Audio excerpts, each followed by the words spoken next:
반갑습니다. 선희쌤의 마음동행 심리상담가 이선희입니다.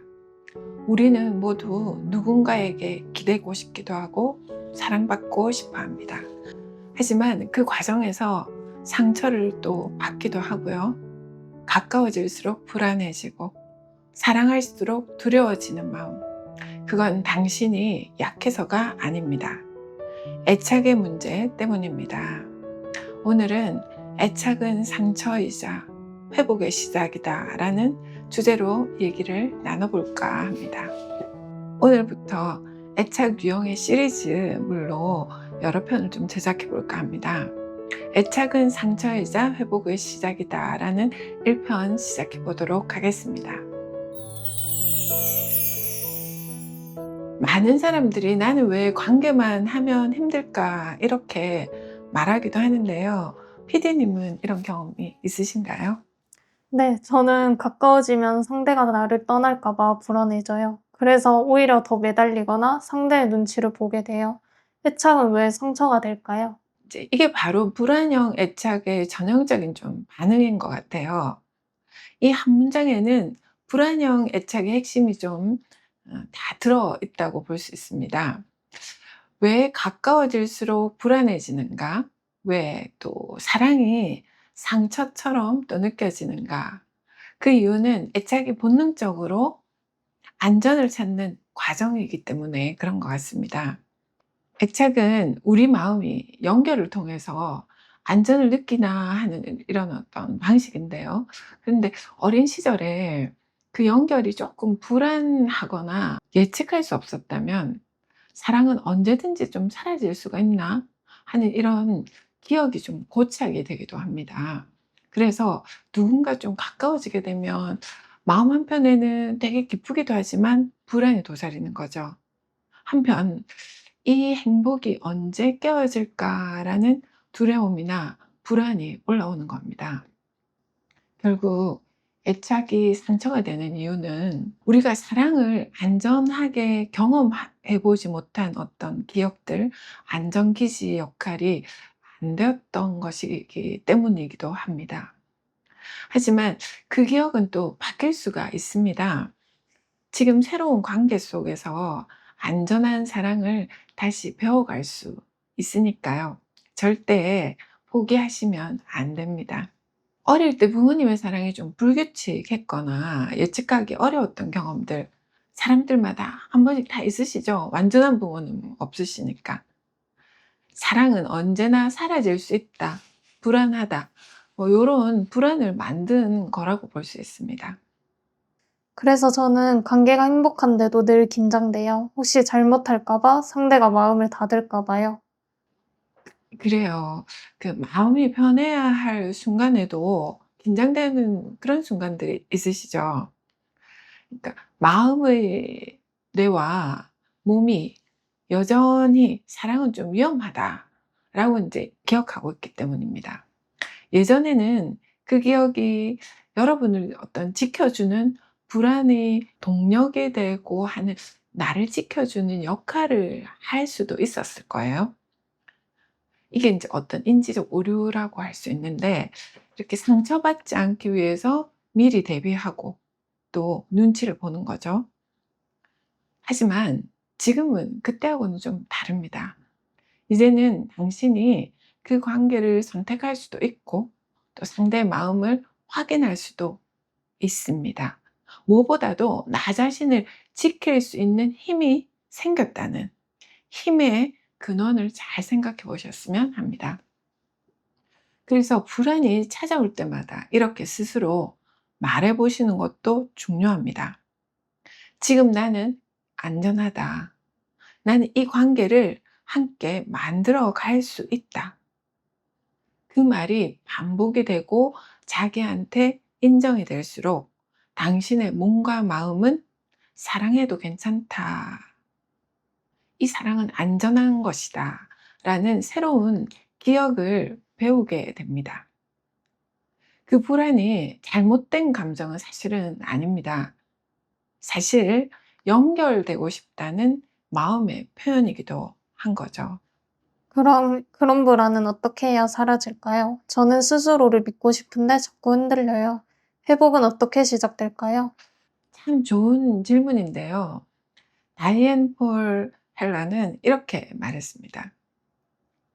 치유는 안정감에서 시작이 된다. 우리 마음이 안전하다고 느낄 때 비로소 새로운 애착 경험을 배운다는 거죠.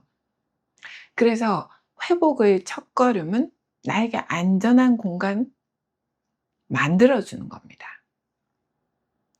그럼 구체적으로는 어떤 연습이 도움이 될까요? 어떻게 하면 되는지 방법에 대해서 참 질문하시는 분들이 많은데요. 예를 들어서 뭐 요런 것들이 있습니다. 불안할 때 숨을 깊이 들이쉬고 '나는 지금 안전하다.'라고 인제 되새기기. 뭐 요런 부분들이 있는데 우리가 이제 PTSD를 가지신 분들한테 제가 그 즉각적으로 "한번 해 보시라."라고 하는 거 있거든요. 근데 복식 호흡입니다.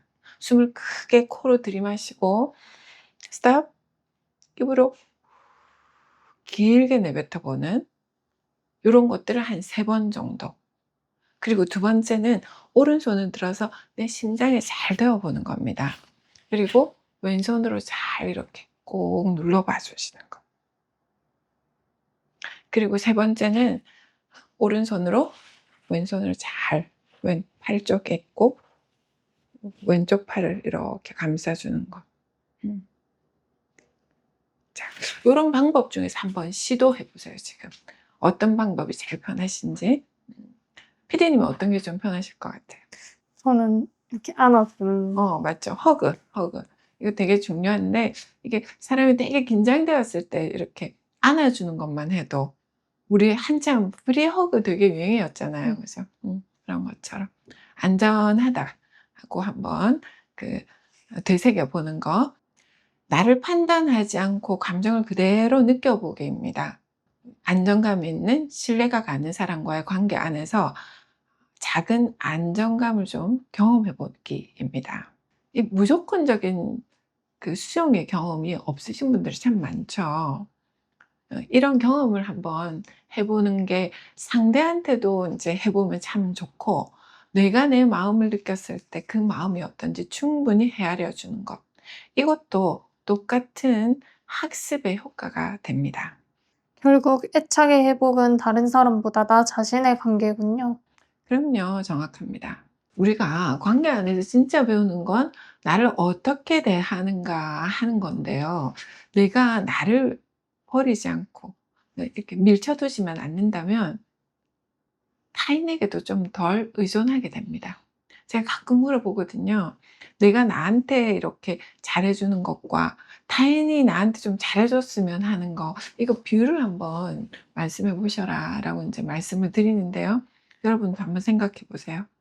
너무 다른 사람한테 의존하고 싶은 게 한 7, 8이 된다면은, 이거 매번 상처를 좀 받게 되는 거죠. 결국 애착의 회복은 누가 나를 사랑해 주는가라는 것보다 내가 나를 어떻게 대하고 있느냐의 문제인 것 같아요. 우리는 어린 시절에 타인에게 받은 어떤 사랑의 방식으로 나 자신을 대하는 법을 배우기도 합니다. 그래서 누군가에게 이렇게 관심이 끊기면 나를 탓하고 내가 잘못인가? 또 거절당하면 내가 부족하다고 느끼는 거죠. 하지만 회복의 방향은 반대입니다. 누가 나를 사랑해 주기를 기대하는 대신에 지금의 나를 따뜻하게 안아주는 것, 바라봐 주는 것. 그게 바로 안정 애착의 시작이 될 수 있습니다.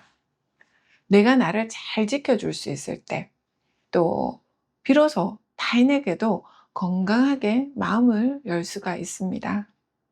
그 말이 참 위로가 돼요. 저는 늘 누군가가 날 지켜줘야 한다고 생각했거든요. 제가 간혹 이제 이런 질문을 하는데 "지금 이런 나는 몇 살로 느껴지냐?"라는 이제 질문을 하는데요. 어떤 70대 한 여성분이 "아직까지도 내 마음에는 어린 내가 있는 것 같다."라는 이제 얘기를 하셨어요. 이제는 그 시선을 내 안으로 좀 돌려보실 때입니다. 내가 나를 지켜줄 수 있을 때 진짜 안정 애착이 좀 시작이 된다고 볼 수 있습니다. 애착은 상처이자 회복의 시작점이 될 수 있습니다. 우리가 다친 곳이 이제 관계라면 그 치유도 그 자리도 그 관계 안에 있습니다. 그 첫 관계는 바로 나 자신과의 연결고리입니다. 결국 나를 믿는 연습이 안정애착의 핵심이네요. 그렇죠. 불안정한 애착은 상대가 나를 떠날까라는 두려움에서 시작이 되지만 안정애착은 그럴 수도 있지만 나 괜찮다. I'm okay. 라는 자기 신뢰에서 좀 시작이 된다고 볼 수 있어요. 결국 사랑의 회복은 나 자신과의 신뢰 관계를 회복하는 것이 우선 과정입니다. 자, 오늘 피디님은 어떤 부분이 가장 좀 기억에 나세요? 저도 새로운 관계를 가지고 할 때 미리 걱정하거나 좀 불안했던 경험이 있었는데 이제는 저 스스로 좀 안정감을 가지는 연습부터 해야겠다 생각이 들었어요. 바로 그겁니다. 바로. 굉장히 똑똑하신 분인 것 같아. 애착은 우리가 세상과 연결되는 가장 깊은 방식입니다. 관계에서 이렇게 뭔가 상처를 입고 다쳤다면 다시 관계 안에서 회복할 수 있습니다. 그 회복은 나에게 안전한 공간을 만들어주는 것부터가 시작입니다. 내가 나를 믿고 잘 돌볼 때 마음은 점점 안정으로 자라나게 됩니다. 결국 애착의 여정은 나 자신과 다시 이렇게 연결되는 길이라고 볼 수 있습니다. 자녀를 잘 키우는 채널, 마음을 잘 돌보는 채널, 선희쌤의 마음동행이었습니다. 다음 영상에서 또 만나요.